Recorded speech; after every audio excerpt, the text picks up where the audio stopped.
बेबिका से रिक्वेस्ट करने पहुंचे हैं अब फुकरा। दरअसल बेबिका खाना बनाने को तैयार ही नहीं है। ये तब से शुरू हुआ जब लोगों ने जिया के खाने की तारीफ की और बेबिका धीरे धीरे साइडलाइन होती गई। बेबिका को लगा कि क्यों मेरे खाने की तारीफ नहीं होती है। लेकिन अब यहाँ पर फुकरा ने इस बात को बेबिका को समझाया कि देख, तुझे घर की ड्यूटीज़ को इन सारी चीज़ों से अलग रखना चाहिए। पर बेबिका ये बात सोचकर नाराज़ है कि कोई मुझे कैप्टेंसी टास्क में सपोर्ट नहीं करता, मैं यहाँ पर अकेली हूँ। हालांकि फुकरा उसे समझाते हुए नजर आए कि यहाँ पर कोई किसी का नहीं है। अगर किसी के हाथ में डिसीजन है तो वो जनता है, और अगर जनता तुम्हारा गेम देख रही है, जनता तुम्हें पसंद करती है, तो तुम्हें कोई कहीं पर भी नहीं भेज सकता। लेकिन बेबिका ये सारी बातें मानने को तैयार ही नहीं थी।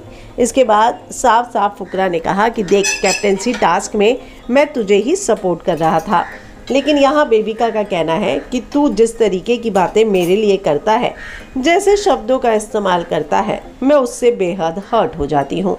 पर अब फुकरा ने साफ साफ कहा है कि तुम खाना बनाओ, और अगर तुम्हें सच में घर के लोगों की कोई बात बुरी लगी है तो उसको मन में मत रखो, ये घर ऐसा ही है। तो बहुत ही अच्छे से दोस्त की तरह फुकरा उसे समझाता हुआ नजर आया।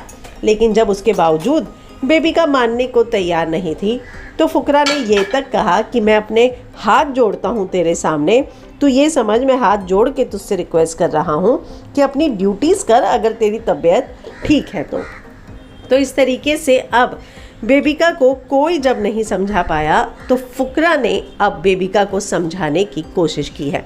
और यकीन मानिए, जिस तरीके से वो बेबिका को समझा रहा था उससे तो यही लगता है कि बेबिका वाकई में फुकरा की बात मान जाएगी। आपको क्या लगता है? कमेंट में अपनी राय लिखकर ज़रूर बताएं।